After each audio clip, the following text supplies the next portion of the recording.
gracia, el Señor es contigo. Bendita tú eres entre todas las mujeres y bendito es el fruto de tu vientre Jesús. Santa María, Santa Madre María, de Dios, Madre de ruega por Dios, nosotros ruega por pecadores, nuestros pecadores, ahora y ahora en la y en hora la hora de de nuestra nuestra muerte. muerte. Amén. Bueno, voy a San hacer la Francisco presentación. Javier, ruega Ruega por por nosotros. nosotros. Perdón. Mire, aquí tenemos con nosotros al padre Hickton. Esta es una entrada poco habitual en mi podcast. Siempre empiezo, hola, bienvenidos a Primum Gradus, tu podcast de Historia y Humanidades, pero como el invitado de hoy es especial, hemos empezado con una oración, cosa que no acostumbro a hacer. Pero bueno, ahí estamos. Y me diréis, ¿quién es este señor? Pues voy a leer la solapa del libro que ha escrito él, uno de sus libros, que se llama Tinieblas tibetanas. Y primero os lo presento y luego os digo de qué vamos a hablar. Y dice así: Reverendo Padre Federico Hickton, doctor en filosofía y abogado. El padre Federico Hickton es sacerdote católico argentino, abogado por la Universidad de Buenos Aires, doctor en filosofía por el Ateneo Pontificio Regina Apostolorum de Roma. Fue profesor en 3 seminarios mayores. Desde enero de 2014 misiona en tierras paganas. Es director del Omnes Gentes Project, plataforma que por medio de expediciones apostólicas lleva la fe a las tribus o aldeas que aún no conocieron a Jesús en el Himalaya, Indochina, la sabana africana y otros confines. Es cofundador de la Orden San Elías, director del Ateneo San Elías y autor de varios libros. Y uno de los libros es este, que es el que me he leído al 90%, he de confesarlo, no lo he acabado, me falta un trocito final, pero yo creo que tengo suficiente para poder preguntarle sobre el libro, suficiente conocimiento ya. Y bueno, ¿de qué vamos a hablar? Pues vamos a hablar primero del Tíbet y del budismo tibetano. Luego pasaremos a hablar de otras dudas que tienen que ver con la gnosis y el paganismo y el diablo. Y por último, como son temas muy oscuros los que vamos a ver, pues nos quedaremos con algo más luminoso. Pasaremos de las tinieblas tibetanas, que así se titula el libro, pues a la luminosidad del sol africano. Hablaremos de su misión en Malawi, que he visto un documental muy interesante. Y bueno, ¿qué tal, padre ¿Qué tal, Hickton? Ricardo? Todo muy Pues bien, nada, gracias a Dios. Gracias por la invitación. gracias a usted que va a dedicarnos tiempo. Bueno, antes, off the record, estaba comentando que en mi búsqueda de información sobre la gnosis descubrí todo aquel tema del andrógino primitivo o primordial. Hay varios programas sobre eso. Y tomando la base de Platón, y fui estirando y hice un programa en el que ya hablaba de estas cosas que él habla en Tinieblas Tibetanas, porque por honradez intelectual digo, no me voy a fiar solo de un libro, huid de las personas de un solo libro. Entonces fui a confirmar si todas las barbaridades, lo siento, que aquí cuenta barbaridades, eran ciertas, y me di una excursión por internet a ver sobre tantrismo, budismo, sobre todo tantrismo y yoga. Y claro, llegué a un sitio donde cosas muy oscuras que ya... Yo luego os pondré el enlace en el otro capítulo, pero este lo va a completar y lo va a aumentar. Bueno, a ver, ¿qué hacía usted en el Himalaya?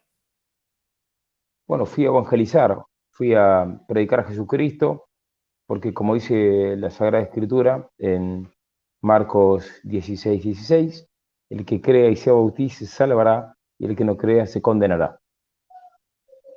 Muy bien, o sea, lo tiene clarísimo. Un hombre de convicciones. Y allí se encontró, bueno, ¿con qué ambiente religioso se encontró allí? Bueno, me encontré con un ambiente profundamente enraizado en el budismo tibetano.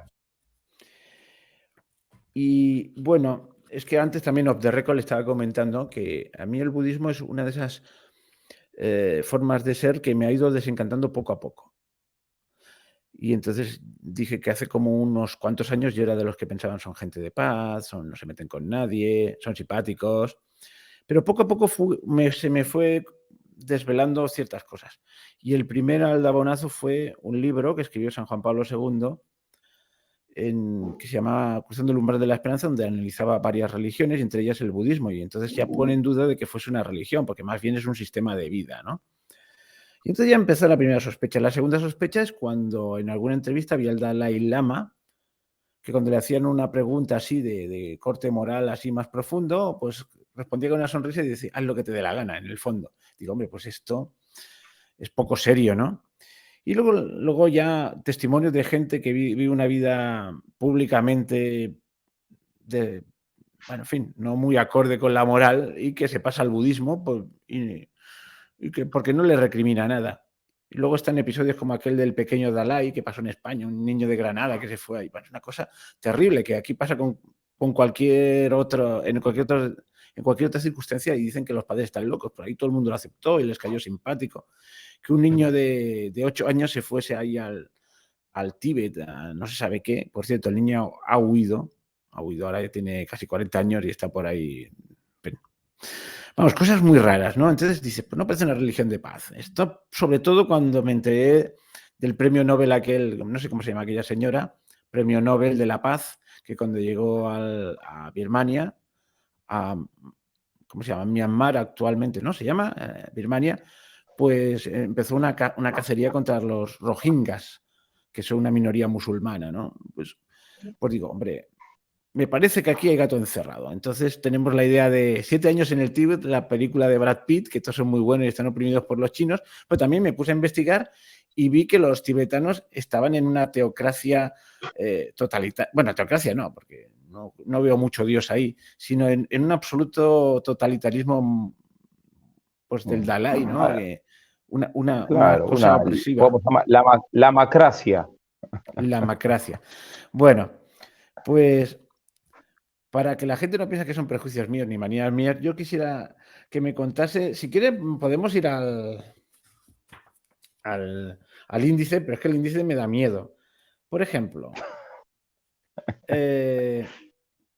aquí habla de las negaciones tibetanas, que primero niega a Dios, niega la realidad y niega al hombre, ¿no? Creo recordar, son Sí, como 3 negaciones. Bueno, sí, sí, sí. la primera negación, el ateísmo tibetano, o sea, tiene apariencia de religión, pero no lo es, ¿no? Así es. Así es. Sí, así es, porque el budismo, no solo el tibetano, el budismo es suyo, no cree en Dios, es ateo. Por eso que Juan Pablo II decía que el budismo no es una religión, estrictamente hablando. Si bien hay una paradoja acá, hay muchas paradojas. Una es que por una parte es metafísicamente ateo y por otra parte el budismo tibetano adora una multitud de dioses, ellos los llaman dioses, eh, lo cual es una contradicción. Entonces estamos ante una especie de ateísmo politeísta, valga la contradicción in terminis. Ateísmo Pero es politeísta. una concepción disparatada de Dios en la cual estaban entrando mensajes, no sé por qué. Es una concepción disparatada de Dios en la cual los dioses son concebidos como seres transitorios, de modo tal que para ellos, alguien como tú, Ricardo, o tu vecina, se puede convertir el día de mañana en un dios, y después se convierte en un perro, y después se convierte en O sea, un, ¿cómo? O en sea, un yo demonio. puedo. ¿Y cómo lo puedo hacer para convertirme en Dios? Yo digo, porque ya que me halaga el, el ego, pues a ver, vamos a conseguirlo. ¿Qué tendría que hacer yo para conseguir ser Y un Dios bueno, de según los? acuerdo a cuáles sean tus merecimientos, porque ellos tienen la creencia en el karma, según la cual uno en la vida actual paga por los crímenes que uno cometió en el pasado o es retribuido por las cosas buenas que uno hizo. De todas maneras, si uno deviene un dios, el dios puede ser un dios vicioso, no es todavía un ser perfecto. ¿Cómo? O sea que, O sea, no es comparable yo que sea un santo. no, no, de ninguna manera. No estamos hablando de una concepción de dioses transitorios, de dioses viciosos, sí, de dioses incluso Buda mismo, esto está en el Dhammapada Takata, por ende no es exclusivo del budismo tibetano. El Dhammapada es como el evangelio budista, que recopila las supuestas palabras de Buda, y en Dhammapada Takata, que es como un comentario clásico, el Dhammapada, cuenta esta historia, que Buda había dejado a su esposa y a su hijo, su hijo chiquito. El suegro, llamado Supabuda, se queja. ¿Cómo dejas a mi hija y a mi nieto? Y entonces Buda se reía y cuenta la historia, que para ellos es verdadera, de que la tierra se lo tragó a Supabuda por quejarse, se fue al infierno por quejarse, eh, y Buda después de esto, convenció a su primo, el príncipe Nanda, para, bueno, para que él también se haga monje, para que él también deje a su esposa. Su primo no la quería dejar, entonces el Buda le prometió tener unas 500 cientos de ninfas en, en un paraíso después de esta vida. O sea, hay un montón de creencias de ultratumba que son disparatadas, ¿sí? Que están en el imaginario budista. ¿Quién lo hubiese dicho, no? Es que es una cosa que Y, engaña un poquito. y Nanda cuenta la historia, dejó a su esposa, ¿no? Para tener las ninfas después de esta vida. Sí, sí. No, es que siempre me ha asombrado porque también una de las cosas que antes del desengaño es que pensaba que, mira, los monjes budistas son como un monje, yo qué sé, católico, solo que van de color azafrán, ¿no? Claro, Claro. pero te puedes analizarlo y, pues para empezar, ¿cuál es el ascetismo budista? No tiene como finalidad de, pues Dios ni el amor a los demás. No, Es un sí, poco sí, no existe para autodestructivo. ellos. Eh, el- Absolutamente. la oración no tiene la función de unirse a Dios, No, porque Dios no ni nada existe. parecido, sino pensarle en la nada, es el vacío más absoluto. ¿Podría hablarnos un poquito de cómo es este ascetismo? Vamos a llamarle ascetismo, que yo no lo llamaría ascetismo budista. Bueno, Ese, es que es una buena pregunta. Aclaremos que cada escuela tiene su especificidad, bien, pero en el mundo, en la India, uno ve a zetas de distintas escuelas, incluso hay unos poco conocidos, pero muy famosos en la India, muy respetados, que caminan desnudos, por la vía pública, y no se bañan. Y para la gente es una bendición verlos pasar o tocarlos. Eh, entonces la India tiene una larga historia de un ascetismo sin Dios, de un ascetismo extravagante, un ascetismo que no santifica, ¿bien? Sino un ascetismo en línea, en clave gnóstica. Dentro de este esquema ascético está el ascetismo del budismo tibetano, que es paradójico, porque por una parte implica ciertas penitencias, ciertas privaciones, y por otra parte implica también un libertinaje licencioso estrictamente macabro. Que ellos no es que buscan el libertinaje por el libertinaje, sino porque creen que ese libertinaje macabro es el camino que tienen para alcanzar la iluminación de un modo más rápido.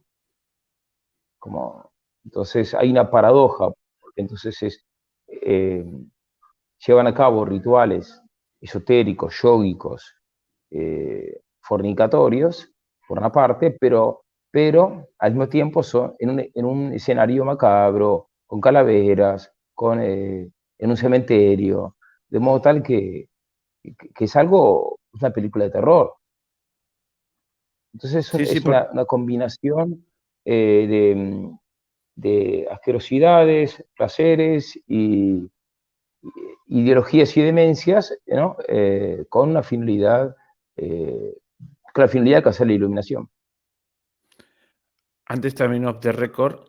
o no sé si lo he dicho, te recuerdo ya cuando habíamos empezado, en aquel programa que hice, precisamente profundicé un poquito para comprobar si todo era eso cierto, y me metí un texto tántrico y realmente hablaba de estas prácticas y revolvían un poquito el estómago, sobre todo cuando hablaba de una serie de elixires que conectaban y daban energía. Uno era el elixir negro, que eran heces. Bueno, en fin, ya lo conté y lo pasé muy deprisa, pero me pareció increíble que eso lo pusieran como una especie de ritual. Y no sé, la gente se piensa que Es que de el sexo... fondo, hablando, hay una ley que está de fondo, una ley, para ellos es una ley, es una falsedad ciertamente, pero ellos lo creen, que es algo común a, a toda concepción gnóstica, que es lo que se puede llamar la ley de la inversión. La ley de la inversión consiste en que uno para alcanzar una cosa procura la opuesta. Por ejemplo, para alcanzar la inocencia o la santidad, procuro el crimen. Bien. Para alcanzar la pureza, procuro la degeneración. Bien. Esto es justamente una de las máximas principales de la concepción gnóstica. ¿Me explico? Ujú. Y Entonces, esto es lo que. Entonces, por eso, en la concepción del budismo tibetano, mientras peor sea lo que uno busque, mientras más asqueroso sea lo que uno haga, mientras más malévolo sea lo que uno intente, entonces más te puede justamente purificar, más te puede iluminar, ¿bien? Por esta ley de la inversión. es que, claro, yo aquella vez dije, fui a comprobarlo y lo comprobé por mí mismo, que las cosas que usted pone aquí en el libro no... A mí se me ha hecho, por momentos se me ha hecho un poco duro de leer, aunque intenta ser delicado, pero los temas coprofagia ritual, femicidio tibetano, canibalismo, sacrificios humanos. Que eso del femicidio es una cosa que yo creo que sería bueno que hablase un poquito de qué es esto del femicidio tibetano. Eh, Ahora que está tan de moda esto de la igualdad, del empoderamiento de la mujer, pues quizás algunos se llevaría las manos a la cabeza si hablamos de cómo ven ellos la mujer, ¿no? Mm. Como un ser imperfecto. Bueno, en primer lugar pido perdón por el uso lo hice a propósito del neologismo, femicidio, lo usé justamente como una captación para captar la atención del potencial lector. Sabemos que en el idioma castellano esta expresión en realidad se usa simplemente homicidio, pero por un subtítulo del libro me pareció justamente suficientemente elocuente para indicar lo que los Röntgen consideran el mismo centro de la práctica budista tibetana. Los Röntgen, su matrimonio, que le editaban las obras del Dalai Lama en alemán, eran los íntimos de él. ¿Y en qué consiste esto? El femicidio consiste, dicho en dos palabras, en que el yogi, aquel que quiera alcanzar la perfecta iluminación por la vía rápida del yoga tántrico, entonces él tiene una relación fornicatoria, macabra, ciertamente, con una mujer o con varias mujeres, aunque la mujer no quiera. A ver, las fuentes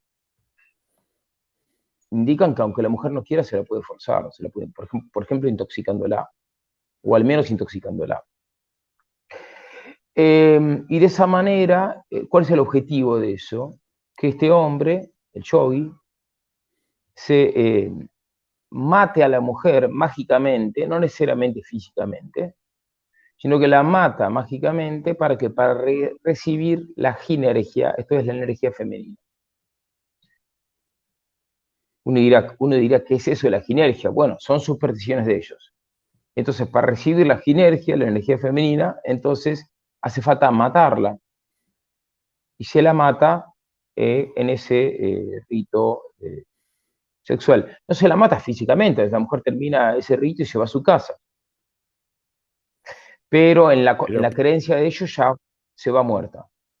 Pero vamos, puede llegar Y de todos, tocada psicológicamente después de haber pasado por eso. bueno, como mínimo, sí, no solo psicológicamente, también estamos hablando que puede haber violación bajo intoxicación, o sea, no estamos hablando de una caricia inocente, bien. De todas maneras, también es importante considerar que para el budismo tibetano y en general para el budismo, no hay una distinción clara entre lo que es ilusión y lo que es realidad. Porque al fin de cuentas, eh, todo lo que captamos con otros sentidos, para ellos es simplemente una ilusión. Y entonces, decir que se la mata mágicamente, pero no físicamente, para ellos se la mata. Bien. Este, bueno, entonces, esto es el núcleo del budismo tibetano. ¿Por qué? Porque este rito es como el atajo que permite de modo máximamente rápido que el yogi alcance la androginia al recibir la ginergia femenina y volverse de ese modo andrógino, por ende bisexual, y entonces ellos creen que entonces se convierte en un mago, un mago todopoderoso. Bien, estos ritos tienen grados.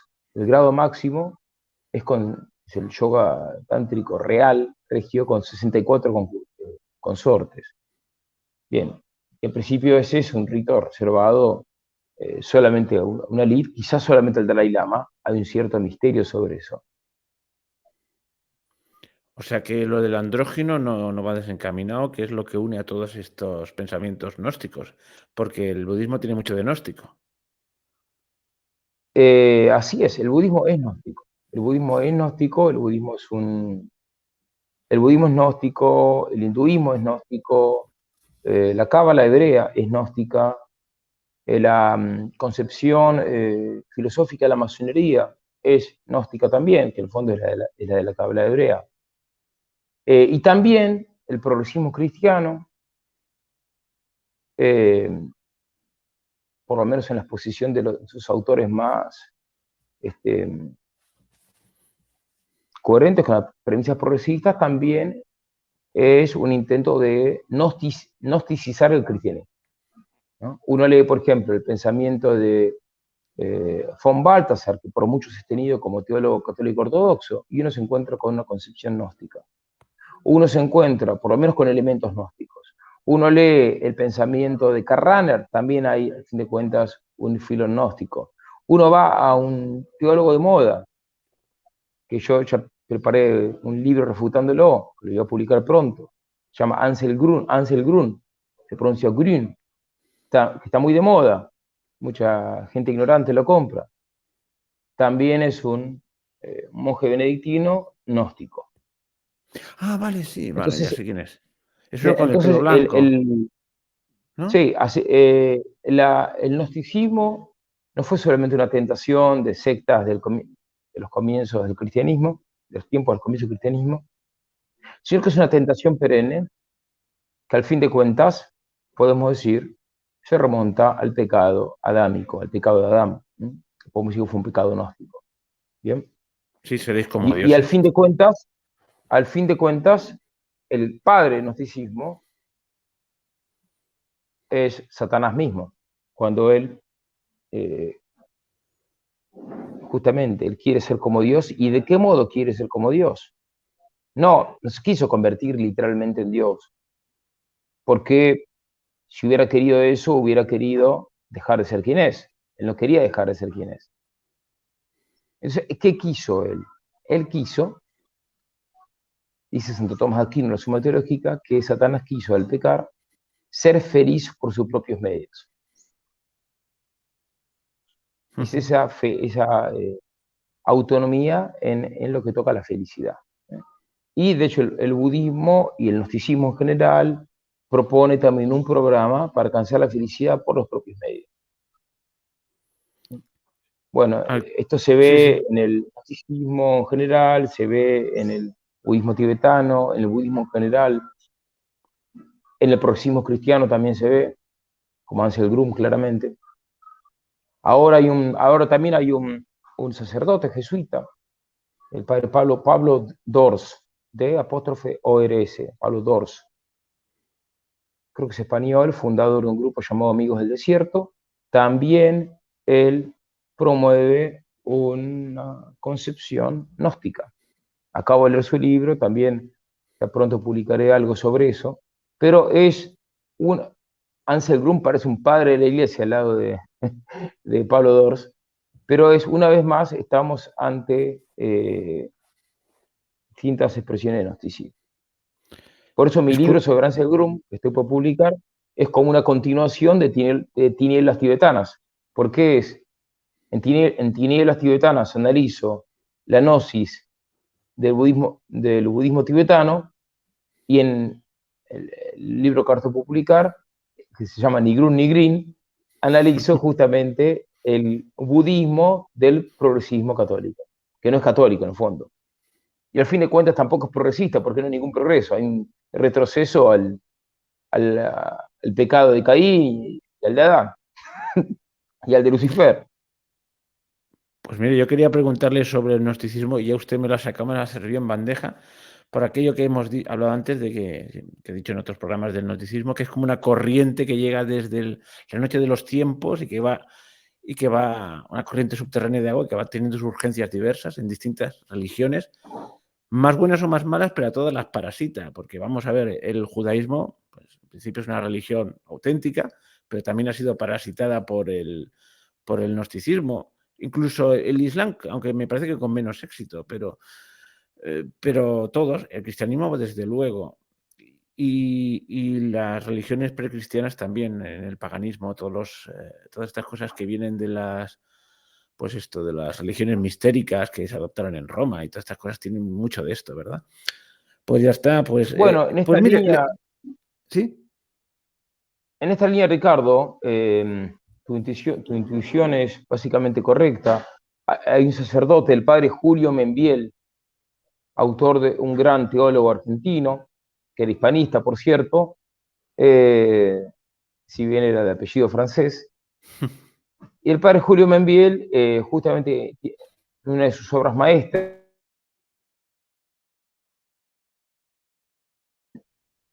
llamado De la Cábala al Progresismo. En ese libro, padre Membiel enseña que en el fondo todas las concepciones, todos los sistemas filosóficos, todas las creencias, todas las religiones, en el fondo se resumen a dos posiciones teoréticas, a dos tradiciones.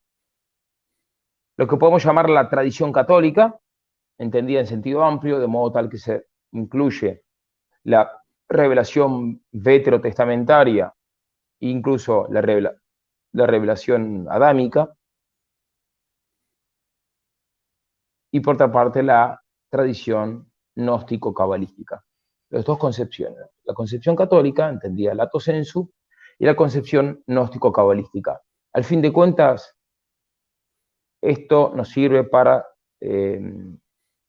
entender lo sustancial del devenir del pensamiento humano.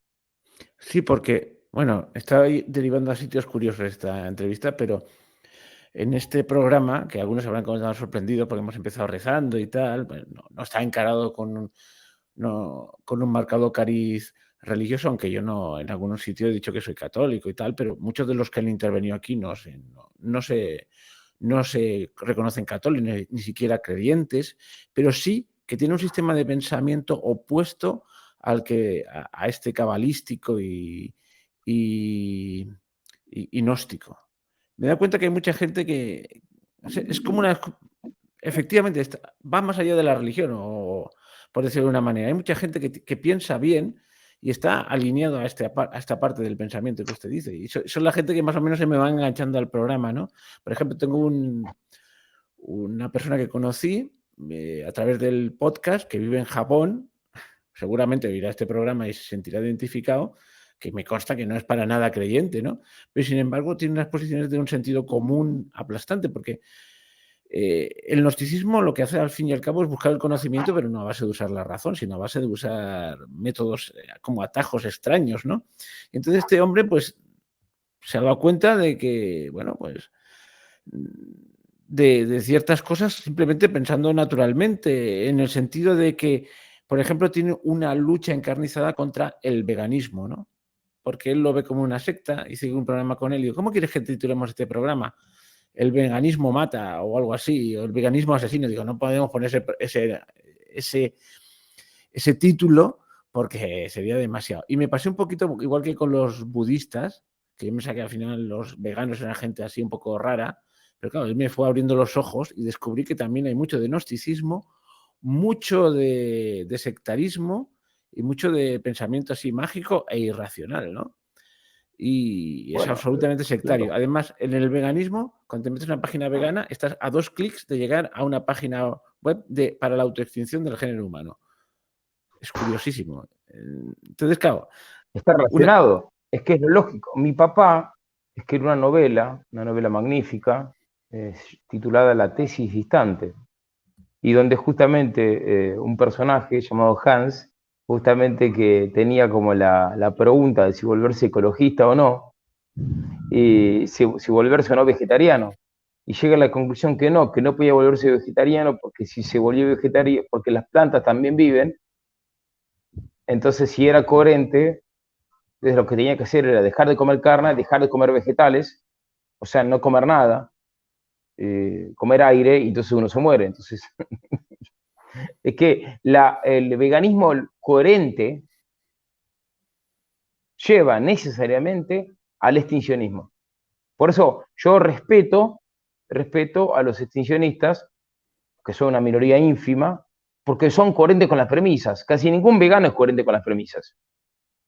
Que las premisas falsas que ellos mismos se ponen.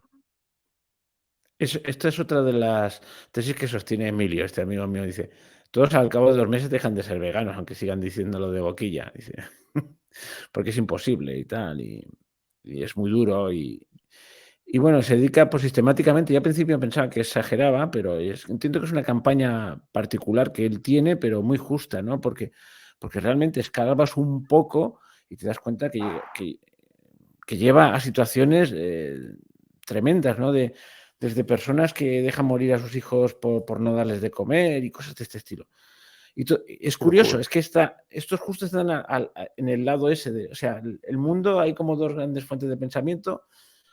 Una vez alguien que era filósofo decía que había la visión trascendental y la visión panteísta, que pues también es otra forma de Bueno, verlo, ¿no? básicamente está diciendo que, con otros términos menos precisos, pero está diciendo que el padre Membiel decía. Y es curioso y además es una especie de eso, perdón, es que estoy hablando mucho yo, pero es que es una No, no, especie no, esto es un diálogo, Ricardo.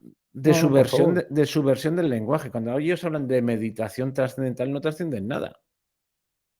Es Ah, curiosísimo. claro, Y, lo- y- absolutamente. Es que algo muy importante, esto de lo más interesante de mi libro es el prólogo, que es un prólogo complicado, que lo escribió un gran amigo mío, el padre Cristian Ferraro, que es un metafísico, eh, un sacerdote que es experto en el pensamiento de Santo Tomás de Aquino y Cornelio Fabro, y él justamente pone como el budismo, el budismo padece una esquizofrenia trascendental incorregible. ¿Por qué? Porque considera, para el budismo, el yo es el principio de liberación de sí mismo. Entonces, pero la liberación del yo no puede ser percibida por el yo. Por ende, hay una enfermedad congénita y constitucional del entero proyecto budista. Porque el hombre se tiene que liberar del yo, o sea, el yo se tiene que liberar del mismo. Y cuando es se libera de absurdo. sí mismo, ¿cómo se da cuenta que se liberó de sí mismo? Pues si se lo liberó de sí mismo ya no puede percibir nada.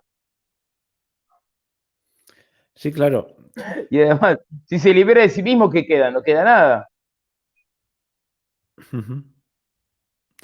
Es, bueno, es un poquito. Es, Yo había hecho. es un absurdo. Sí, sí, sí, es un absurdo, claro. Mm, Yo había hecho me había hecho un esquema sobre estas cosas que las apariencias, antes que he dicho los monjes budistas que parecen como un monje cartujo pero vestido de azafrán, de con azafrán y digo, pero no, no tiene nada que ver, porque evidentemente un monje cartujo hace ascesis, pero la ascesis no es su fin, sino su fin es la unión con Dios, mientras que da la sensación Así es. de que el ascetismo budista está fijado en uno mismo.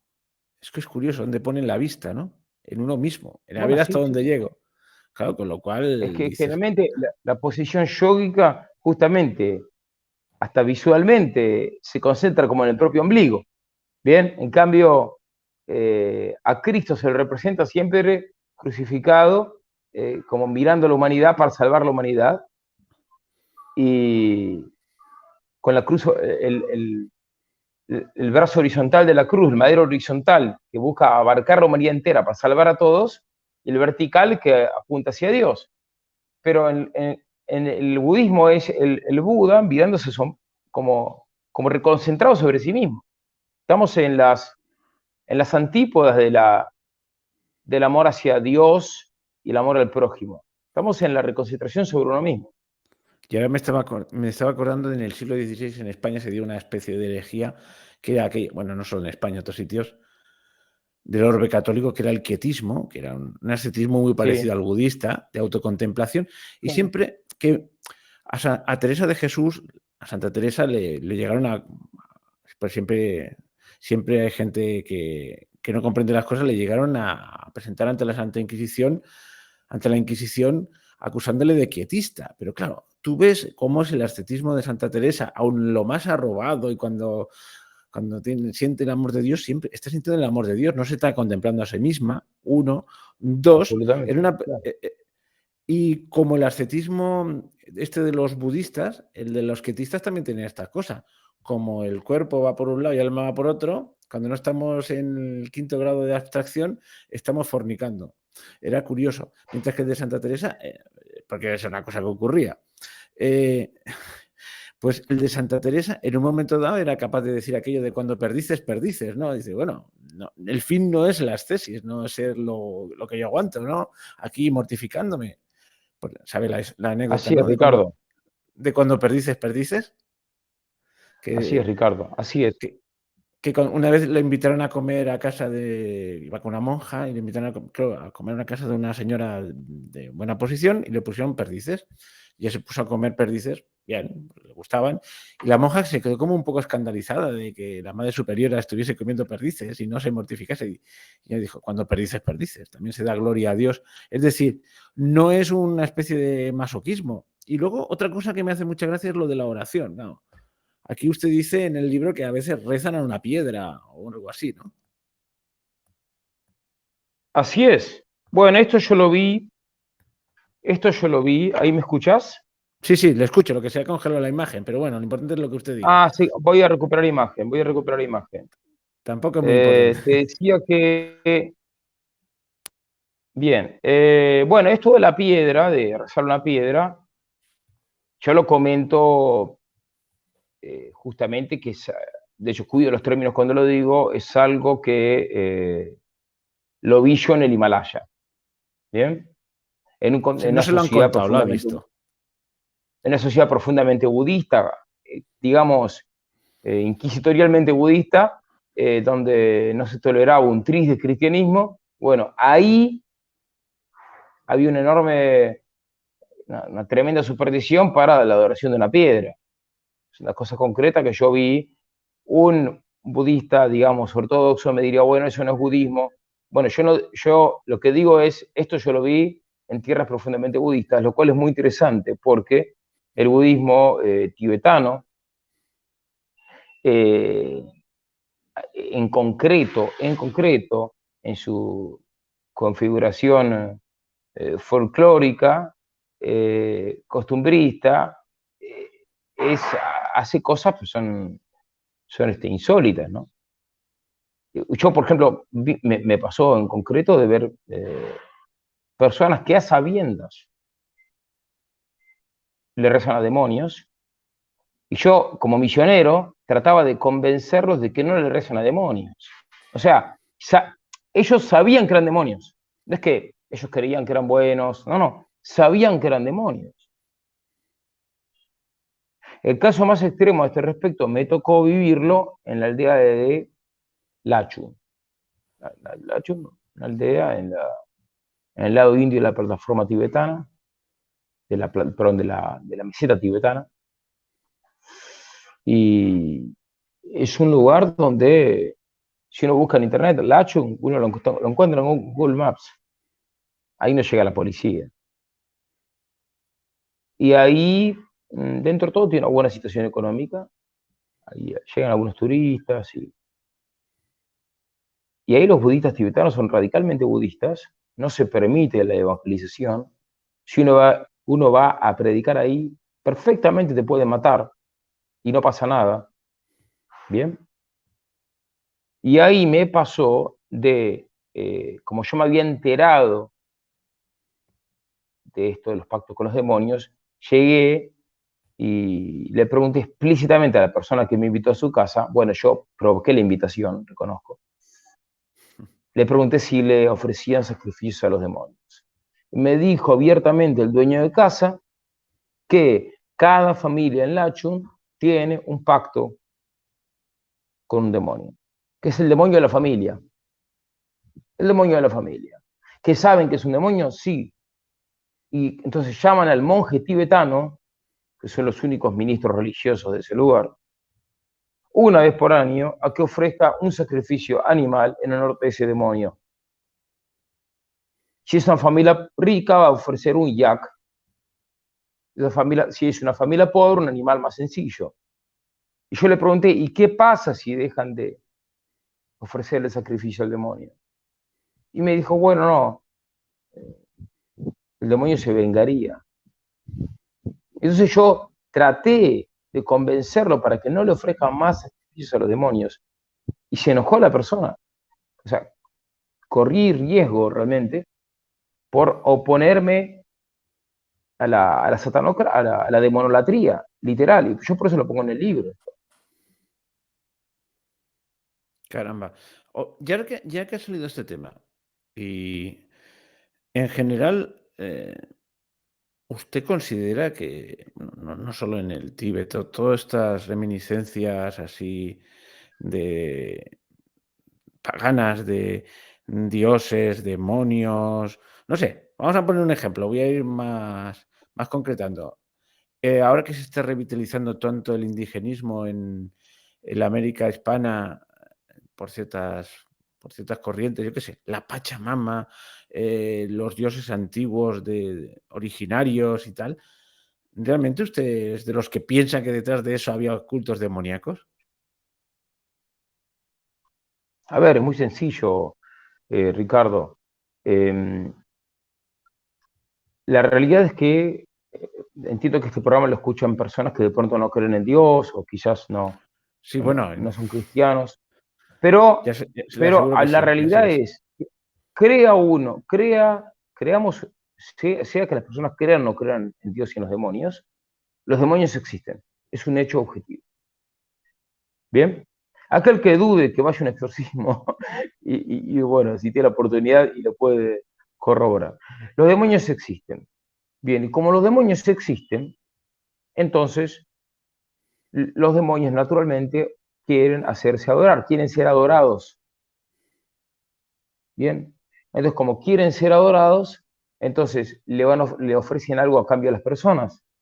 Si no, las personas no los van a adorar. Bien, Ujú. entonces, ¿y qué les ofrecen? Por ejemplo, les hablan por medio eh, de mediums, o les hablan por medio de brujos, o hacen prodigios, o sea, pseudo milagros, ¿bien? Cosas llamativas, lo hacen. De ese modo ellos atraen a las personas, hacen algunas curaciones o algunos prodigios, esas curaciones terminan siendo para mayor daño de la persona, por supuesto, o sea que de pronto se convierten en una enfermedad peor. Pero de ese modo, con esos anzuelos, los demonios van atrayendo a las personas. Y esto por eso es una constante, una constante. En casi todos los pueblos paganos de la historia se ve este aspecto de culto a demonios. Por más que ellos no lo llamen demonios, a veces simplemente lo llaman dioses, pero no son el Dios verdadero. Se trata de un culto a los demonios que genera justamente una estimulación a que hagan pecados, tentaciones para que hagan pecados, posesiones demoníacas, alejamiento de Dios y, bueno, y esto uno lo ve en América precolombina, uno lo ve en el El dios África antes de Moloch, la ¿no? evangelización, en el África no evangelizada, uno lo ve también esto, incluso se vio esto en Roma, la Roma pagana, ¿bien? Eh, bueno, entonces se ve en la India todavía, en gran abundancia, y en otros lugares.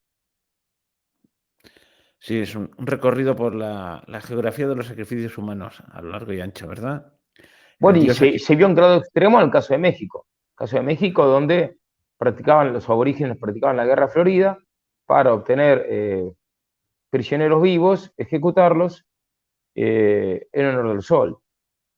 Hace un tiempo hice un programa con otro colaborador que habló sobre este tema y bueno, y me llevaron chuzos de punta, por decir esto. Nos dijeron de todo, pero hace poco se confirmó arqueológicamente muchas de las cosas que decían sobre los sacrificios humanos, que encontraron todas aquellas, pero hace pocos años se encontraron todo el reservorio aquel de calaveras humanas de los sacrificios y aún así la gente R que R, ¿no? Pero no sé si sabe de la noticia aquella.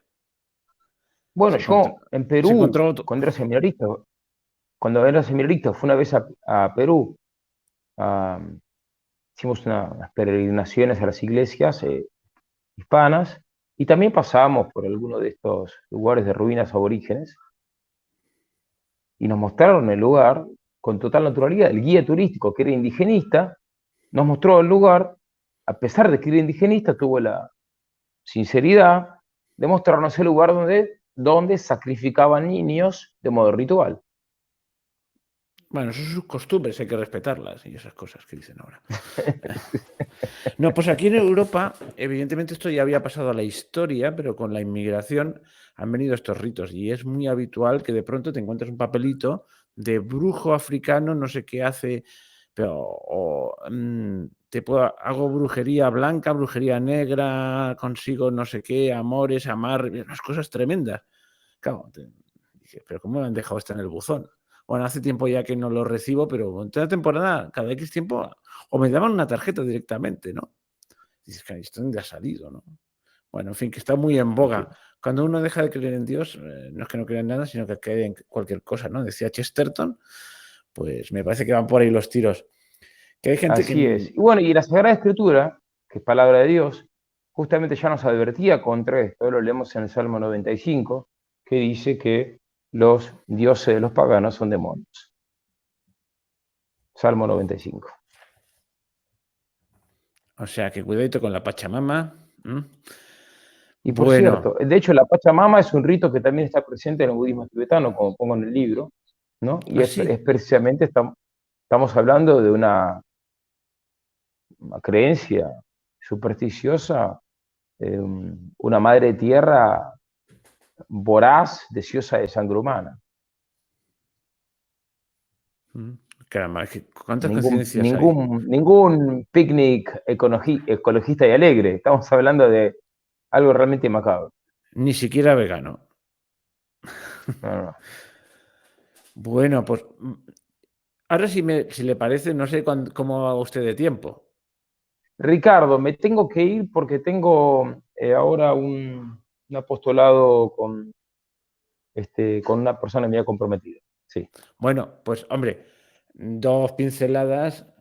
Habíamos dicho que antes que para acabar bien, ya que hemos hablado de las tinieblas tibetanas, sí, parafraseando el título de su libro, pues un poco la luminosidad africana, quiere decir. Es que vi un documental que habían hecho sobre la labor misionera en Malawi, donde se meten un poquito en la boca sí. del lobo porque va a unos sitios bastante inhóspitos y y se ve ahí como, bueno, pues va recorriendo a pie, llega a un sitio, planta una cruz, crea una iglesia, la gente se bautiza.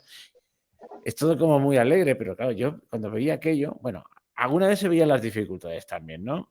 Y, pero a mí me ha dejado, bueno, es un documental que yo no sé si está en abierto en YouTube. A mí me lo pasaron como primicia y no sé si está en abierto, pero vamos.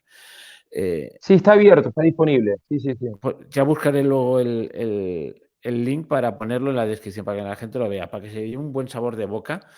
Y, y a mí hay una cosa que me inquieta, ya se lo he dicho antes, pero quiero que lo diga aquí, porque claro, va como abriendo brecha a un sitio donde no hay católicos, no hay cristianos ni siquiera, bueno, algunos sí que hay cristianos, pero de otras denominaciones y tal.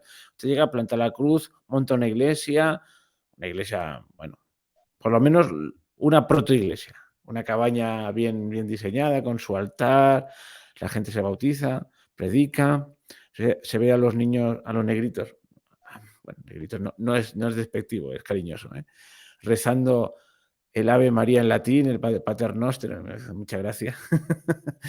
y, y bueno, y digo, bueno, aquí ha sembrado la siguiente, pero dices, usted se va a la siguiente. Digo, ¿y eso no se queda un poquito cojo? ¿Cómo lo hacen esto? ¿Hay alguien que viene y continúa esa labor o cómo va?